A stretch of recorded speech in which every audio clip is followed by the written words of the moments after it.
عزیزانو یو داسې کلمه ما ستاسو په مخ کې وویله چې هغه تاسو ټول منځګزار حضرات چې یې هغه په منځ کې وایي او ما تاسو ته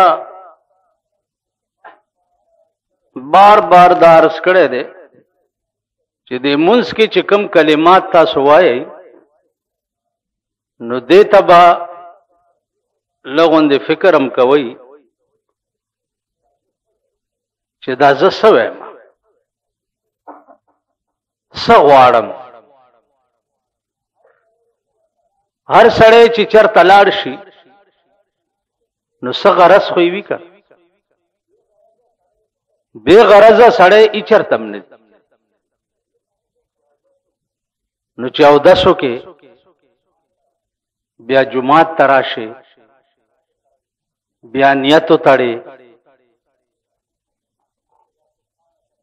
او بیا سبحانک اللهم شروع کې نو دې ته به فکر کې چې دا سبحانک اللهم ما څه ووې او بیا مې په الحمد شروع وکړه اهدنا الصراط المستقیم کې مې څه ووې دې ته به عزیزانو فکر کوي. اهدنا الصراط المستقیم هر منځګزار چې دی هغه الله پاک ته درخواست د هدایت کوي.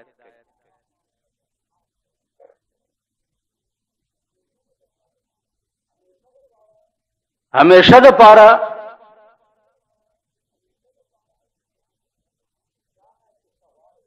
چانا چې څه غواړي نو اول باغې د پاره توتیه تمهید دی لکه قرآن کې راځي کاف ها یا عین صاد ذکر رحمت ربک عبده زکریا اذ نادى ربه نداء خفیا. یو بدی تلک سوچ کوئ چې د پیغمبرانو عادت داو چې الله پاک ته به څه وخت کې التجا کولا او څه شی به تې غوښتو نو نادا ربه نداء خفیه پټ غوندې غلی غوندې په یکسوی کې به الله ته التجا وکړه. څه التجا وکړه؟ قال رب انی وهن العظم مني واشتعل الرأس شيبا ولم اكن بدعائك رب شقيا. التجا سوا بوډا شوم کمزور شوم سر می سپین شو لیکن ولم تکم بدعائک رب شقیا. دا توتیه تمهید دی د دعا د قبول د پاره. خدای دې نه مخکې مې چې کوم فریاد درته کړی دی نو قبول کړی دی. اوس هم یو فریاد درته کومه چې رد نه کې بلکې قبول یې. خیر واقع ډېره اوږده ده نو زما عزیزانو هر یو التجا چې خدای پاک ته کوئ نو هغه به ځان له او غلی غوندې چغې به نه وهئ ټوپونه به نه وهئ په ځان باندې به پیریان نه راولې. نن ستا د ملک رواج په دین کې هغه مخول دی چې الله دې امان راکړي. زمون خلکو د لاسه دا عوام د دنیا په اعتبار سره د خدای په عظیم قهر کې پراته دي او د دین په اعتبار سره د خدای په عظیم قهر کې پراته دي. د دین په نامه باندې تنا ټوپلندې ملخ جوړ کی حق حق حق حق حق حق چغي بوي ټوپونه بوي په مانځ کې بخوځيږي خلکو ته بوي دا دین. اوس دا بدبخت قوم چې دی کې هیڅ قسم شعور تر اوسه پورې نه دی راغلی او نه پوهیږي بس خو چې څه دی ورته وي په هغه لار روان.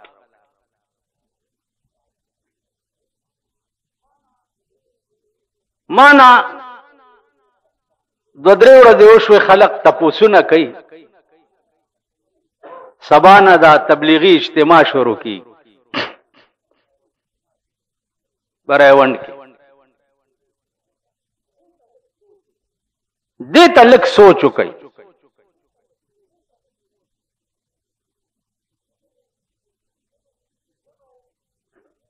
چې زبې اول نمبر مخالف وې خو کپدیزه کې ډله جوړول وې د ووټ د پاره په دې ځای کې ډله جوړول وې د لیډرای د پاره په دې ځای کې ډله جوړول وې د حکومت غستو د پاره په دې ځای کې ډله جوړول وې د کرسۍ غستو د پاره اول مخالف به ځوي.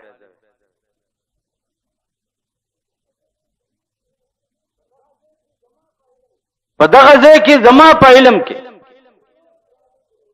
د 50 کالو د مولاتوب پسترګو د رسول الله صلی الله علیه وسلم په منبر ناستم کذب پدې کې رور یا قوم نه زما آخرت دې خراب شي. هغه څه درته ویم چې کوم شی ما د ایمان پرانا لیدلې ده ما هغه اولیاء او هغه بزرگان لیدلی دي چې کوم اولیاء او کوم بزرگانو د دې تبلیغی جماعت بنیاد چې چای خو هغه لیدلې د دې بنیادی خیده مولانا الیاس رحمت الله علیه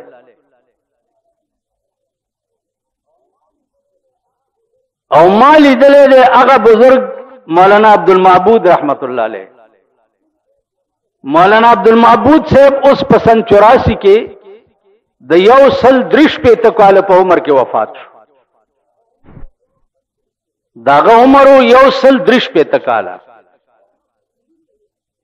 او هغه په دلی کې د مولانا الیاس صاحب سره په یو کوټه کې پاتې شوی. نو داغه ټول خبرې ماته مولانا عبدالمعبود صاحب کړی دي. داغه تقوا او تاسو په ایمان وای چې د چا تقوا داوي چې په سبق کې طالبان ورته ناشتي او یو طالب په مسواک باندې په دې پوزا ووالو دا طالب داسې پوزا ونیو ما خام چې شو دته احساس وشو چې دا طالب ما په پوزا ووالو دا به خوښ شوی. نو ما خام کوټه ته ورغه او طالب نه معافي وغوښته. استاد زی او طالب نه څه چل کوي معافي وغوښته. دا د عقل نه بار خبره ده.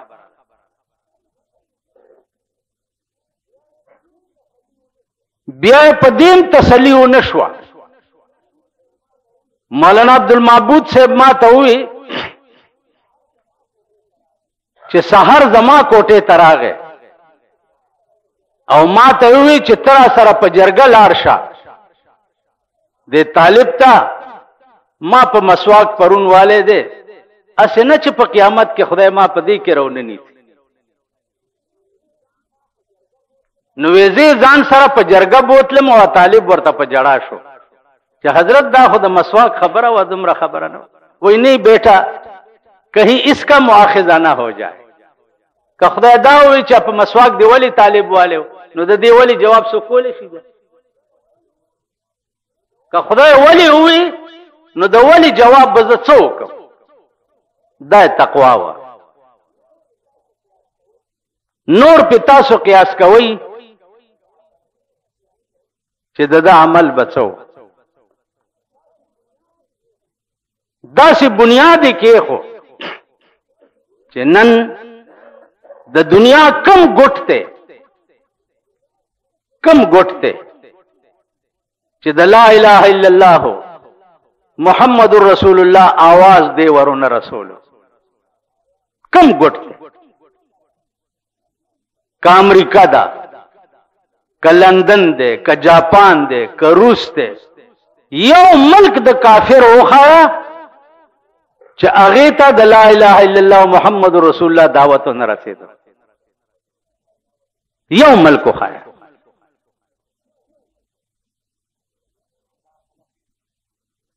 نو دا خلق بیلوس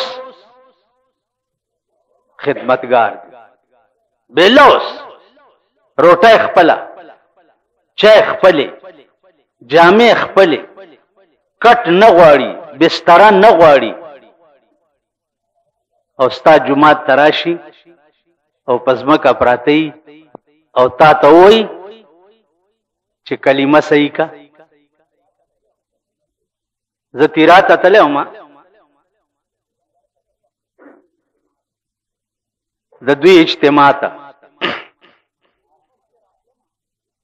نو واپس چې راتلم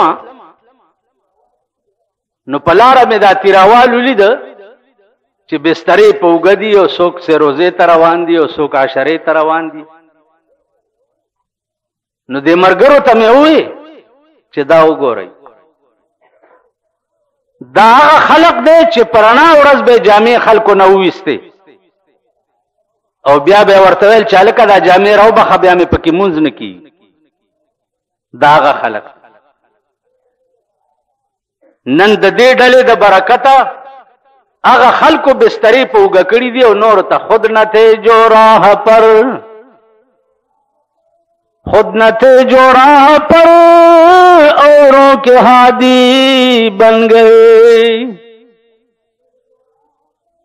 خود نہ تھے جو راہ پر اوروں کے ہادی بن گئے کیا نظر تھی جس نے مردوں کو مسیحا کر دیا کم خلق چې پخپله پلار نو هغه نور ته د هدایت باعث جوړ شو پخپله بیلاریو نن هغه خلق د نورو د پاره هادیان جوړ شو خود نہ تھے جو راہ پر اوروں کے ہادی بن گئے کیا نظر تھی جس نے مردوں کو مسیحا کر دیا درفشانی نے تیرے قطرے سے دریا کر دیا درفشانی نے تیرے قطرے سے دریا کر دیا دل کو روشن کر دیا آنکھوں کو بینا کر دیا نن اغا محمدی خصلت اغا محمدی کردار اغا محمدی رویہ نن د خلکو پر رګ او ریشه کې نه ایسته ده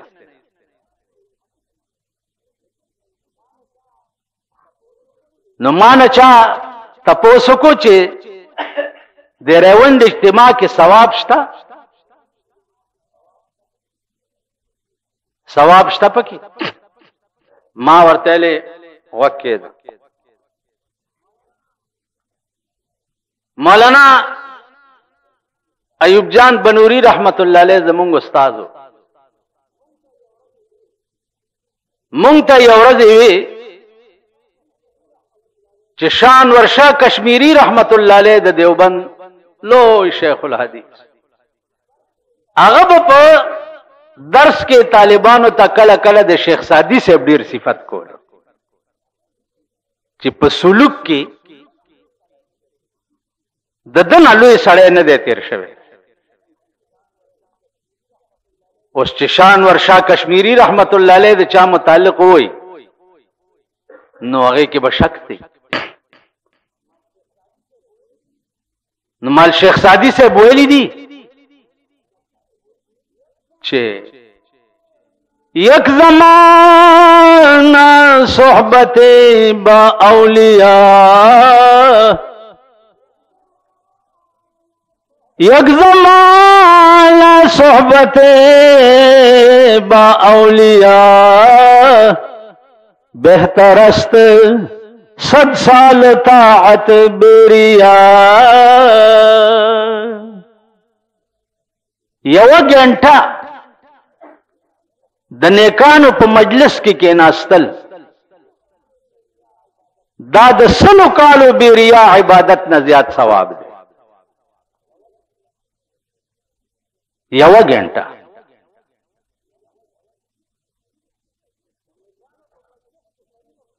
د نیکانو په مجلس کې سړی نه څه شی جوړ شي.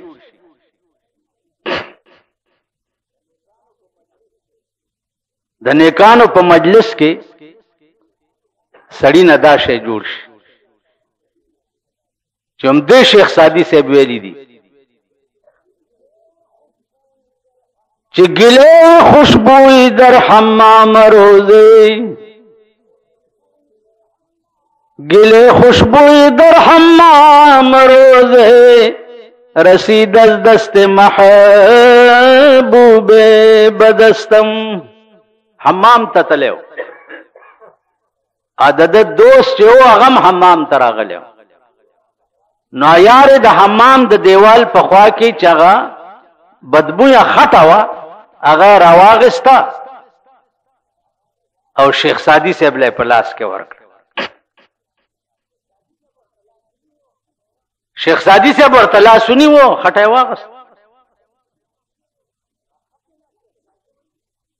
نو خټه نه شیخ سعدی وای چې زما سپېګمو ته خوشبوئی رااله. نو ما خټه نه تپوسو کو چې بدو گفتم کې مشکل یا عبیری، بدو گفتم کہ مشکے یا عبیری، کہ از بوئے دلاویزے تو مستم. اے خٹے تا مشکیو کا عنبر ہے زما خود بالکل رم مست کو او دمر علا خوشبوئی در نظما سپیگمو ترالا. نوے خٹا راتا سوئی خٹا راتا وئی بگفتا من گلے ناچیز بودم، بگفتا من گلے ناچیز بودم، ولیکن مدت باگل نشستم. اے شیخ سعدی زد حمام یو پلی تا خطاو ما، خود گل پلاس کے راغلم نزکد گل خوشبوئی پا ما کم پیدا شوا.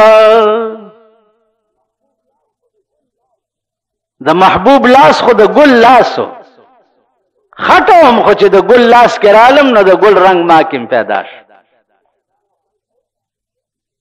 دا نیکانو خلقو پلاس کے او پا مجلس کے سڑی کے بوئی پیدا شوا. د امام بخاری رحمت الله علیه سوانح د بخاری په ابتدا کې چې لیکلي دي نو دا شعرم پکې لیکلی دی. ځکه چې امام بخاری چې وفات شو نو شپږ میاشتې د هغې د خاورو نه د مشکو د عنبرو بوی راوتو د قبر نه. شپږ میاشت خلکو به هغه خاورې وتښتولې، بیا به یې جوړ کو، بیا به یې وتښتولې. اخر دا وخت بزرګان را جمع شو، دعا یې وکړه چې دې نه دا اثر لري که چې دا تربت باقی پاتې شي. شپږ میاشت. زما عزیزانو عرض میں داو چې پرایون کې لویه دنیا دې د پاره راغلی چې دا د نیکانو مجلس ته په دې ځای کې وخت تیرول او ناستا ثواب دی. اوس بعضی پیران یا ملیان صاحبانو ته درخواست کوم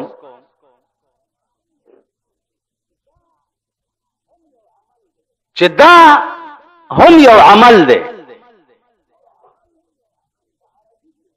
او عمل په عربي کې د زړه قصد او اراده ته وایي. انما الاعمال بالنیات وانما لكل امرئ ما نوى. د زړه قصد او اراده ته عربي کې عمل وایي. کدا عمل سره صرف دې د پاره کوي چې دلته تل ثواب دی،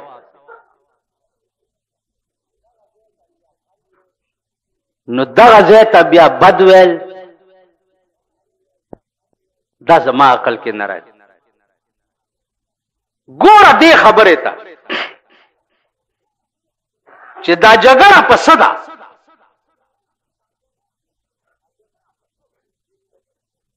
دا جګړه په څه ده؟ د بېنظیري او د نواز شریف جګړه په څه ده؟ دومره خو عقل درکې شته که نه؟ د خدای بندګانو په سپېږمو خو روټۍ نه منډئ، د روټۍ سورې خو ښه پېژنئ. دومره عقل خو کوئ چې د دې ملا صاحب او د دې تبلیغ والاو جګړه ده چې دا په څه ده، یا د دې پیر صاحب او د دې تبلیغ والاو جګړه ده چې دا په څه ده. دې ته لږ سوچ وکړئ، پخپله به په نتیجه ورسئ. 50 کاله د پاکستان کې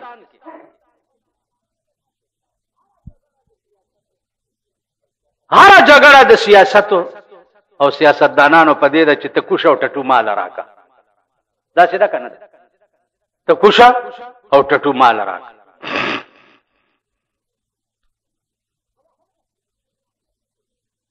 بله خو نه ده. او بېنظیرې ته کوزه شه چې زه خنډی استاز پې کېني، اوس هغې سرې شونډې نری غاړه راوتې ده، هغه وایي چې خنډیه ته کوز شه چې زه پې کېنم.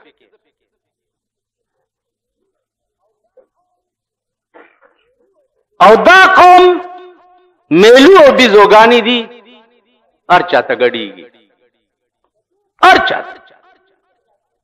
په دې قوم کې چې ضمیر پیدا کېږي او عقل پکې پیدا کېږي نو قیامت به وي. زما عقل کې نه راځي. سوچ دې ته وکړئ چې دا پیر صاحب د دې ډلې ولې برخلاف دی. څه چل پیران به آواز وکړي دا بشترو والا مه پرېږدئ، دوی ته د امریکې نه پیسې راځي. دې خوا وګورئ، که دا امریکا صدر کلیکټن دی که څه خنزیر دی، دا یو ارب روپۍ راولیږي بجلیګر ملا ته چې دا واله خو د دین تبلیغ کوه، نو تیوا به علم که نه؟ اغسته پکار دي چې اوس امریکا ما ته پیسې راولیږي چې د خلکو ته د اسلام تبلیغ کوه، نو دې نه ښه کار بل چرته دی. اوس امریکا دومره بیوقوف ملک دی چې هغه د اسلام بیخکندي کوي، بنیاد یې وباسي، او که هغه د اسلام د تبلیغ دپاره خلکو ته پیسې رالیږي. خدای مغه کور روان که چا کم کې اوسېږي. سوچ دې ته وکئ چې دا جګړه په څه ده. مونږ کې په دې 2 کروڑه جګړې دي چې مړی وشي. څوک وایي چې سخات نشته، سخات شته، مړی پسې سخات ولې نشته؟ دې خوا وګورئ چې خر مړی او ته په قبر باندې سلسل روپۍ تقسیم کې دا خر لاندې بخلې کی ها او زوري دا ویم چې داشتا دې د پاره ما مړی سره څه کار نشته، مړی سره د ما څه کار نشته. دې پیر صاحب ته ولې دې ډلې ته بد وې؟ دوی بس تبلیغ دی او تبلیغ دی، بل څه نشته. نو تا چې لوپټه په سر کړې ده او په خلوت کې ناست دی او سړی د لموټې درکړي چې دعا نه به مې نه وباسي، قربان دې شم، خدای دې په نیک را مدد کا، قربان دې شم. دا پوښتنه دې کړې ده چې دا پیسې د پوډرو وي، که دا د چرسو وي، که دا د اپیمو وي، که دا دې چېرته غلا کړې ده چې دا ماله دې شکرانه راکړه. نذرانہ نہیں سود ہے پیران حرم کا، دا نذرانہ نه ده، دا سود دی. پغلا کې کامیاب شوي او دله دې پکې موټی ورکو، خدای دې کامیاب کړي، یعنی خدای دې نورم د غلیګانو توفیق درکړي. دا پوښتنه دې کړې. نو جګړه معززانو دا یاد لرئ په دین نه ده. تبلیغ والا څه وایي؟ کلمه صحیح کوي، مونږ صحیح کوي، الله والا جوړ شي، د خدای لار کې وځي، د خدای دین خلکو ته وښایي، قرآن خلکو ته وښایي، دین ورته وښایي. دغه خبرې کوي که بل څه وایي؟ دا خو نه وایي که نه چاته چې ماله ښځه راکا یا ماله لور راکا یا ماله، دا خو نه وایي که نه. نو زما عزیزانو جګړه د خېټې ده. تبلیغ والا دین بے پیسې خی، د خدای د پاره خی، او مونږ خلق دین په پیسو خایو، دعا په پیسو کوو. په دې باندې دا قوم پوهیږي نه، تب څوک پوهیږي؟ بیا دا تحقیق بکې چې الله پاک تا आवाज بڅنګه کې او رسول الله صلی الله علیه وسلم ته आवाज بڅنګه کې. الله ټوله مهربانه پر رسول الله کړی دي، ټوله مهربانه په تمام کائنات کې د دنیا لوی مرتبه بل چاته نه دا ور کړی، لیکن الله ورته نه دی ویلي. ٹھیک شو؟ ویلی دي؟ دا نه دی ویلي ورته چې ته خدای، ته محبوب، ته هر څه، او الله نه. په صفات مختصو کې الله پاک رسول الله صلی الله علیه وسلم ځان سره شریک کړي نه دی. اوس دا د یې لفظ دی یا، په دې یا سره سوا د الله نه بل چاته ندا نشي کېدی. یا الله رسول الله صلی الله علیه وسلم ته کده یې استعمال کې تبرکن به کې، کده دا عقیده و چې رسول الله د خدای غوندې حاضر ناظر دی، پټکی به کافر شي. تو دوی څه وایي؟ دوی وایي اللہ کے پلے میں وحدت کے سوا کیا ہے؟ اللہ کے پلے میں وحدت کے سوا کیا ہے؟ جو کچھ ہم نے لینا ہے لے لیں گے محمد سے. اللہ سرا د توحید نہ بغیر بل څه شی دی؟ هیڅ هم ورسره نشته. څه چې دی رسول الله سره دی او څه چې دی د نه بیانوي. دا د کفر ټکی دی که نه دی؟ د پیغمبر دومره تعریف کول چې د الله بی عزتی پکې وکې، ته به مسلمان پاتې شي.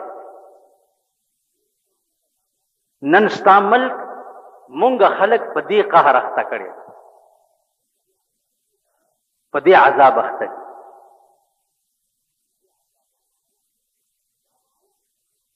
دا به هله ټیکېږي چې الله د کابل غوندې توفیق مونږ تم راکړي. نن هغه کابل دې ته لږ سوچ وکړئ. طالب د چا په نظر کې نه راتلو. طالب دی چڼې دی د خانانو نوابانو اربابانو حکمرانانو به دا چڼې دی دا طالب دی. نن دا هغه چڼو د طالبانو حکومت ورشه په کابل کې وګوره. بې دینه خو څه کوي بې ګیرې سړی به هم پکې ونه ګوري. دې مزغو پورې ټوپک ونیسي چې ګیره پرېږده کې نشانه کوم دی د ګولی.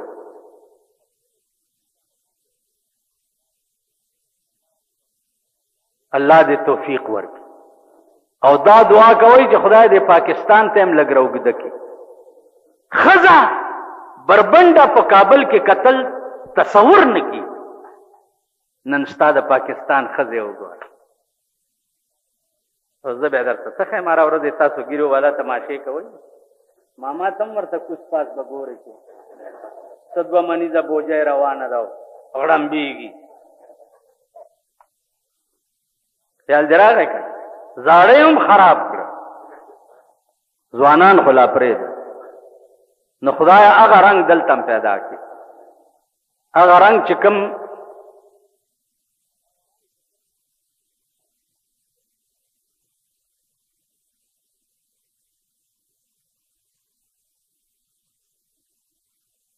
څه شی دی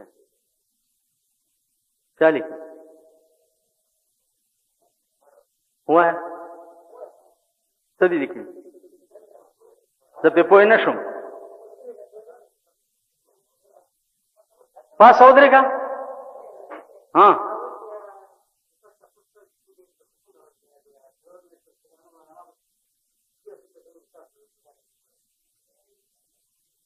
چا ویلي دي چا ویلي دي استاد دی او وجنه مړې کا کېنه.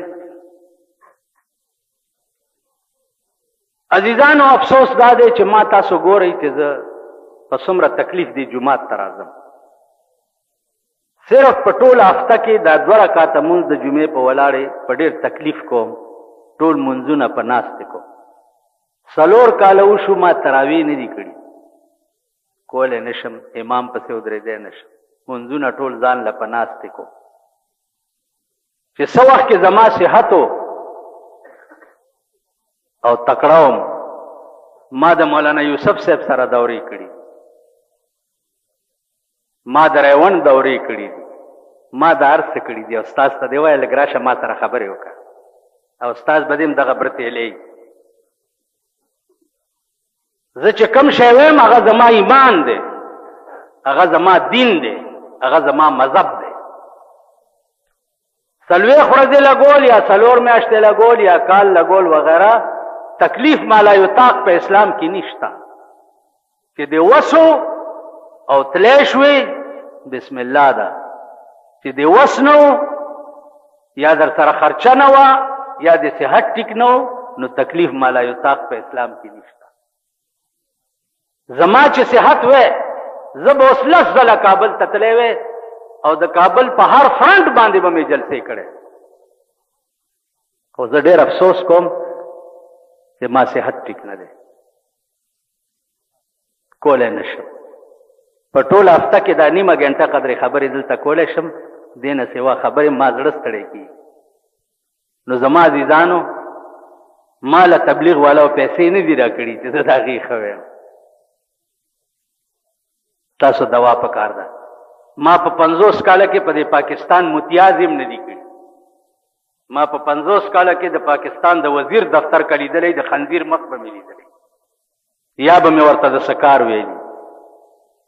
تاسو دوا پکار ده. دا مې درته وړاندې ویلي چې دا 1500 تسبیح مې ساتلي دي.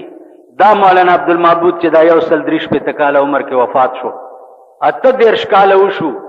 یو ټکی راته ښودلی دی وی چې سهار دیړه کې سره شي ماښام به خدای کړي او چې ماښام راشي سهار به خدای کړي.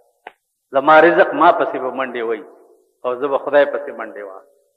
نو الله دې توفیق مونږ ټولو ته د ښه کارونو راکړي. او کم خلک چې دې وخت کې د هغه خلکو خلاف دي چې کم د خدای په لار کې منډې ترړې وای هغه ته د خدای هدایت وي، خدای دې ورته هدایت وي. خدا دې تبلیغیانو ته زویم چې دا واورئ، که ستاسو مخالف نه وی کنه نو ستاسو بخنه هم ګرانه وه. 1,40,000 پیغمبرانو کې یو وښایئ چې بې مخالفه تیر شوي دي. د هر پیغمبر دشمنانو کنه، د رسول الله صلی الله علیه وسلم څومره دشمنانو، په کاڼو یې ویشته، څخه لري پیچولي دي، غاښونه یې ولا مات کړي دي. نو تاسو تبلیغ والا هم ځان نه ډېر بزرګان مه جوړوئ چې مخالف هم وي نو شکر وباسئ چې خدای ته زموږ دا کار قبول دی. عزیزانو، په خلفای راشدینو کې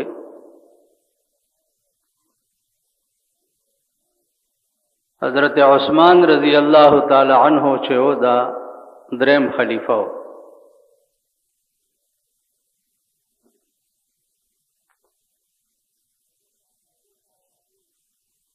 د کارنامې په اسلام کې چې څومره وې هغه د عقل نه بار دي.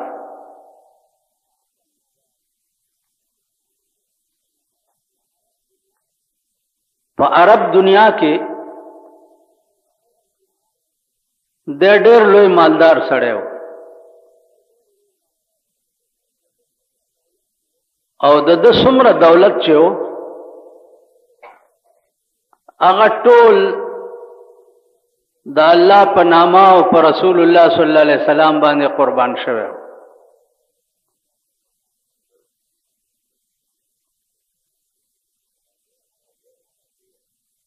تر دې حده پورې چې رسول الله صلی الله علیه وسلم به د متعلق فرمایل چې حضرت عثمان 100 ځله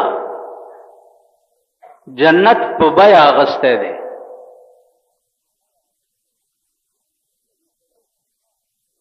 یعنی د سخا او د قربانی هغه د حد نه تیره وه.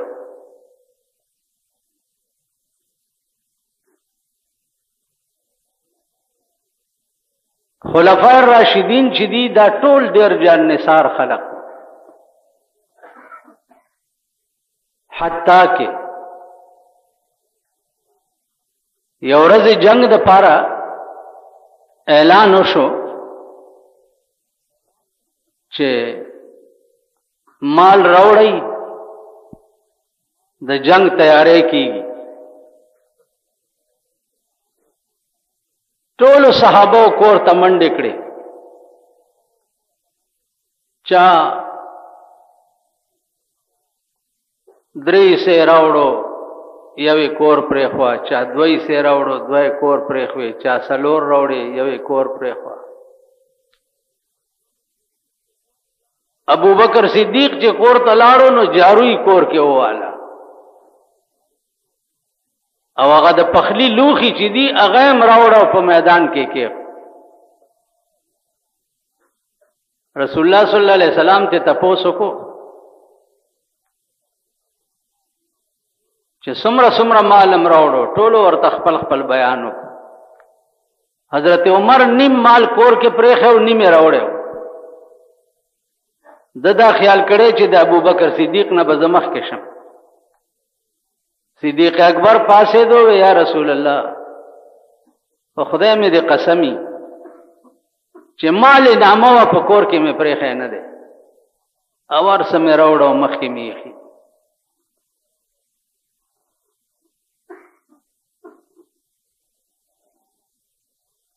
د خلفای راشدینو متعلق عزیزانو زه به تاسو ته څه ووایم. نو حضرت عثمان چې دی هغه دومره لوی منظور نظر و د رسول الله صلی الله علیه وسلم چې یو لوري ولا په عقد نکاح کې ورکړه،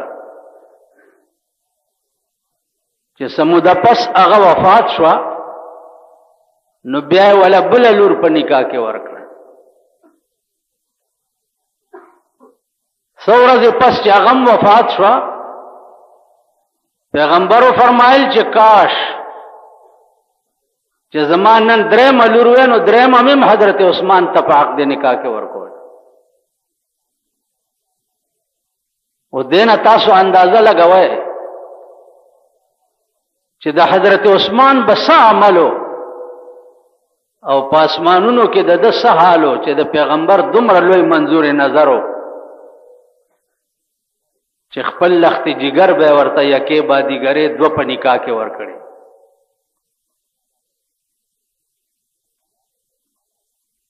اوس د داسې سړي متعلق 12 کاله دور حکومت کې د يهودو په سازش باندې داسې حالات پیدا شو. عزیزانو په مخ د ځمکه کافر خو ډېر زیات دي، ډېر زیات، لیکن په مخ د ځمکه د اسلام د نوم دشمن د يهود نه بل ډله نشته. اره یو ډله د کافرو بلګه لګه گزاره وکي، لیکن يهود چې دي دا غي نه سوا بل ډله نشته. دا دومره ظالمه فرقه ده چې په یو ورځ به او یا پیغمبر شهیدان کول، پیغمبران به حلالول.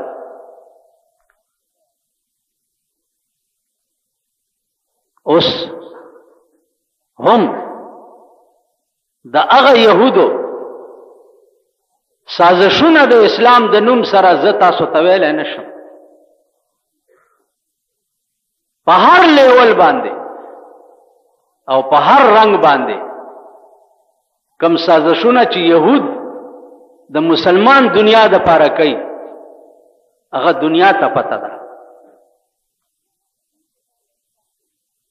د دوی په سازش باندې د حضرت عثمان هم د قتل منصوبه جوړه شوه.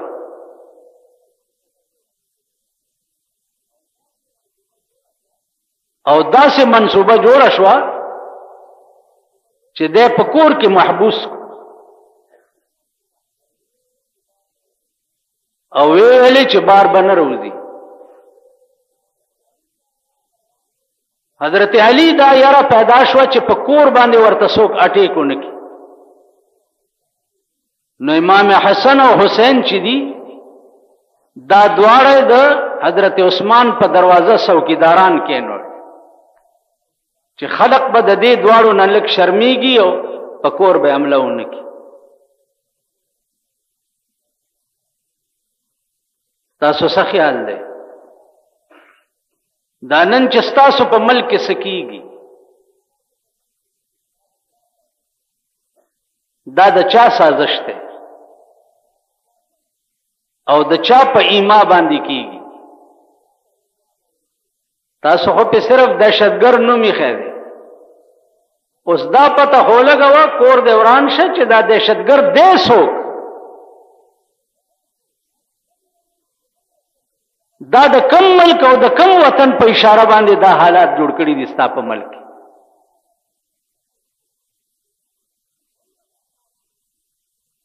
څومره فساد چې دی د دې بنیاد چې دی هغه يهود دي. په پیسو په دولت خوار سکیږي. زمونږ په دې ملک تاسو وګورئ اجرتي قاتلان نشته. تو سغواړه چې دا پلانې سړی وجل غواړم 1-2 لک روپۍ چاته ورکړه درته به مړ کی. نو د اسلام په نوم کې نن هر فتنه شته. پیسې او دولت چې ده هغه خدای نه پیژني، رسول نه پیژني، قرآن نه پیژني، آخرت نه پیژني، حساب او کتاب نه پیژني، او پیسې پیژني. نه کم شه دی چې د اسلام په نوم باندې پیسې نه کوي. مسلمانانو مونږه جنازیم کو مونږه نکاونم تړو لیکن پیسو د پاره په ظلم او په زیاتی باندې هغه صرف نه. نو حضرت عثمان غوندې سړی چې د چا ژوند جنت خرید کړو هغه د پاره سازش جوړ شو.